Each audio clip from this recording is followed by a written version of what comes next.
कैसे विदेश में जाके देश के जो प्रधानमंत्री हैं वो एंटरप्रेन्योरशिप जो है, आत्मनिर्भर की बात करते हैं और मेक इन इंडिया की बात करते हैं और जो युवा है उसको सशक्त करने की बात करते हैं।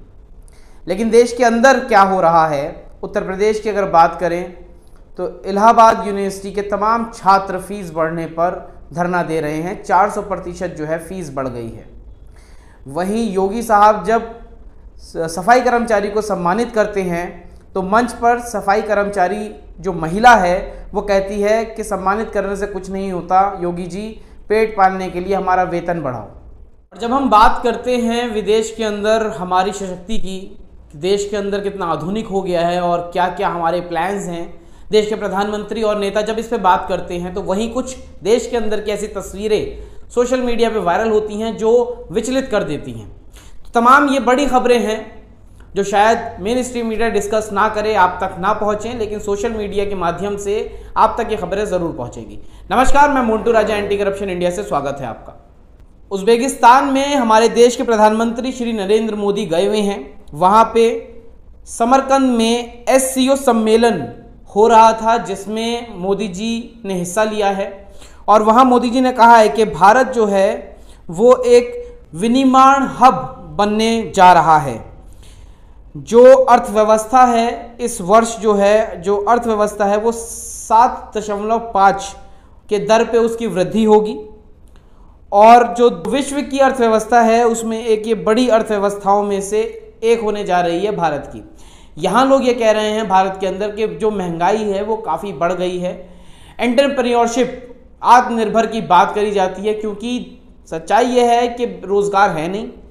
तो जब युवक को तमाम जो लोग हैं उनको जब रोज़गार नहीं मिलेगा, नौकरियां नहीं मिलेंगी तो कुछ ना कुछ अपने जीने के लिए वो कुछ ना कुछ कार्य शुरू करेंगे। उसी को एंटरप्रेन्योरशिप आप कह लीजिए या फिर आत्मनिर्भर कह लीजिए। जब पेट भूखा होगा तो ज़रूर कुछ ना कुछ जो व्यक्ति है वो कार्य करेगा। ये जो SCO सम्मेलन था इसमें मोदी जी और जो चाइना के प्रधानमंत्री हैं वो कुछ समय के लिए दोनों सम्मेलन से गायब रहे, मौजूद नहीं रहे। तो कहा यह जा रहा है, कुछ जो लोग हैं वो ये भी कह रहे हैं कि चाइना जो भारत के अंदर घुसपैठ कर रहा है, जो कब्जा रहा है भारत की ज़मीन को, उसके सिलसिले में हो सकता है बात की गई हो। गुप्त सूत्र ये भी कुछ कह रहे हैं। वहीं अगर विश्व के अंदर भारत को एक शक्ति के रूप में और एक अग्रसरता के रूप में प्रस्तुत किया जा रहा है, वहीं उत्तर प्रदेश की अगर बात की जाए तो उत्तर प्रदेश के अंदर योगी जो हैं उन्होंने सफाई कर्मचारी जो हैं, जिनको कोरोना वॉरियर भी कहा गया था, सफाई कर्मचारियों का सम्मान के लिए एक सम्मेलन किया था। सफाई कर्मचारी जो थी महिला, उसने मंच पर जब उसको सम्मानित किया गया उस दौरान ही योगी साहब से ये कह दिया कि सम्मान देने से, सम्मानित करने से कुछ नहीं होता है, पेट पालना और पेट भरने से सब कुछ होता है। तो आपसे अनुरोध है कि हमारी जो सैलरीज हैं, जो हमारा वेतन है उसको बढ़ाया जाए। महिला ने दैनिक भास्कर से बात करते हुए ये भी बताया कि इस संबंध में उन्होंने मुख्यमंत्री को ज्ञापन भी दिया है, जिसके बाद मुख्यमंत्री जो हैं, उनके साथ मंत्री खड़े हैं राज्य के, वो उसको जाने का कहते हैं। देखिए वीडियो, उसके बाद चर्चा करते हैं। ये अजीबोगरीब हालात उस वक्त पैदा हुए जब वाराणसी में सफाई कर्मचारियों के सम्मान के दौरान एक सफाई कर्मी महिला सुनीता ने मंच पर ही सीधे CM योगी से कह दिया कि सम्मान से पेट नहीं भरता। इस दौरान मंच पर मौजूद राज्य मंत्री इशारों में महिला को मंच से भगाने लगे।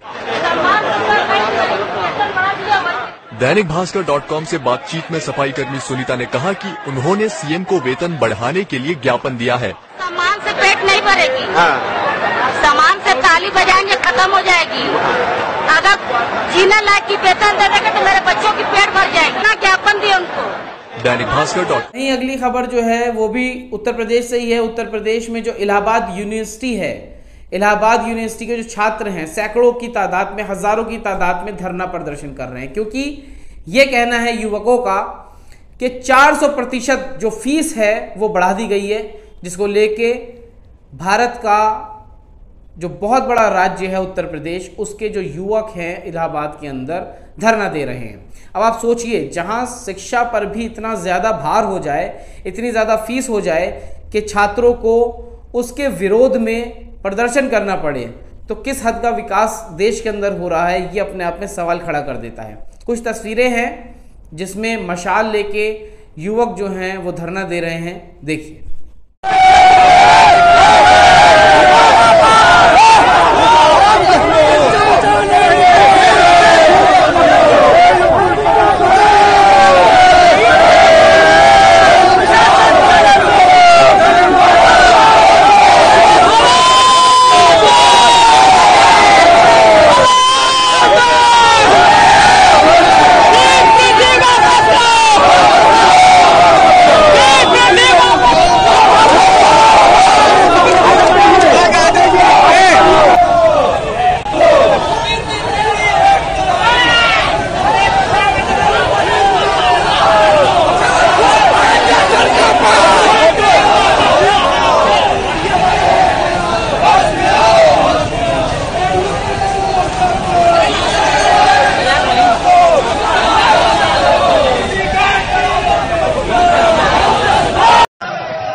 जैसे कि आपने तस्वीरों में देखा, देश का युवा जो है अपनी पढ़ाई, महंगी पढ़ाई जो हो रही है, पढ़ाई की जो कीमतें बढ़ती चली जा रही हैं, उसको लेके धरना दे रहा है।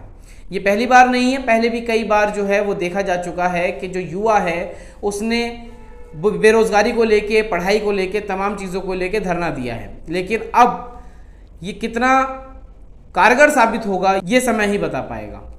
एक जो तस्वीर है वो मध्य प्रदेश से वायरल हो रही है। स्वाति मलिवाल ने ट्विटर हैंडल पे एक फोटो भी जारी किया है। इसमें कहा यह जा रहा है कि ये जो बच्ची है ये मरीज है और इसके ड्रिप लगी हुई है, इसको ब्लड जो है वो चढ़ाया जा रहा है। लेकिन स्वास्थ्य स्थिति देखिए कि कितनी सुविधाएं मुहैया हो पाती हैं लोगों को। अस्पताल के अंदर इसको बेड नहीं मिल पाया। इसकी बच्ची की माँ जो है वो खून की बोतल अपने हाथ में लिए है और बच्ची जो है वो ज़मीन पे बैठी अपने खून चढ़वा रही है। तो ये तस्वीर है मध्य प्रदेश के एक अस्पताल की, जिसमें कलेक्टर के हस्तक्षेप के बाद भी बेड मुहैया नहीं हो पाया, क्योंकि जो सुविधाएं हैं वो उतनी नहीं हैं धरातल पे। तो एक ये तस्वीरें जो आपने देखी, और उत्तर प्रदेश के अंदर जो तमाम चीज़ें हो रही हैं, महंगी पढ़ाई को लेकर धरना, सफाई कर्मचारियों का धरना, मंच पे ही सफाई कर्मचारी ने योगी साहब को बोल दिया कि सम्मान नहीं, वेतन में बढ़ोतरी चाहिए। और उसके बाद अंतर्राष्ट्रीय स्तर पे देश के प्रधानमंत्री मोदी जी जो छवि बताते हैं और दिखाते हैं देश की, उनसे अगर तुलना की जाए और जो ग्राउंड पे सच्चाई दिखती है उसकी अगर तुलना की जाए तो ज़मीन आसमान का फ़र्क दिखता है। क्या है आपकी राय? आप क्या सोचते हैं? अपने विचार कमेंट द्वारा हमसे आप साझा कर सकते हैं। अगर अभी तक आपने हमारे चैनल को सब्सक्राइब नहीं किया है, कृपया करके एंटी करप्शन इंडिया न्यूज़ को सब्सक्राइब, लाइक और शेयर कर दीजिए। एंटी करप्शन इंडिया न्यूज़ को आप फेसबुक, ट्विटर और इंस्टा पे भी फॉलो कर सकते हैं। अगली अपडेट के साथ आपके सामने फिर प्रस्तुत होंगे। नमस्कार। सब्सक्राइब करें हमारे YouTube चैनल को और बने रहें हमारे साथ।